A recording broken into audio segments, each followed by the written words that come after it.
ನನ್ನ ಹೆಸರು Swati Shetty, social services. ನಿಮಗೆ ಗೊತ್ತಿರೋ ಹಾಗೆ ಯಾಣದಲ್ಲಿ ತುಂಬ ಕೊಲೆಗಳಾಗಿದ್ವೆ. ಮಾಧ್ಯಮದಲ್ಲಿ ಬಂದರೂ ಕೂಡ ಅದ್ರ ಬಗ್ಗೆ ಏನು ಡಿಸಿಷನ್ ಕೂಡ ತಗೊಂಡಿಲ್ಲ.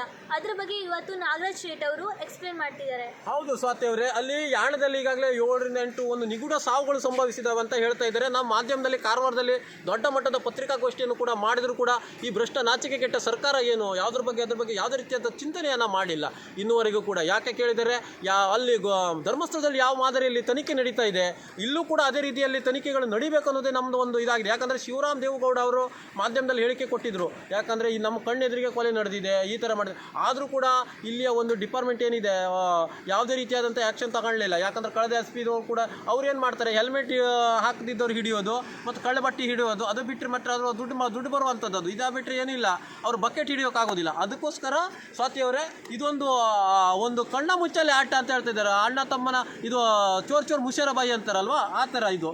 ಆ ಒಂದು ನಿಟ್ಟಿನಲ್ಲಿ ಆದಷ್ಟು ಬೇಗ ಈಗ ಧರ್ಮಸ್ಥಳ ಮಾದರಿಯಲ್ಲಿ ಇಲ್ಲಿ ಒಂದು ತನಿಖೆಯನ್ನು ನಡಿಬೇಕು ಅನ್ನೋದೇ ನಮ್ಮ ಮೂಲ ಉದ್ದೇಶ ಆಗಿದೆ.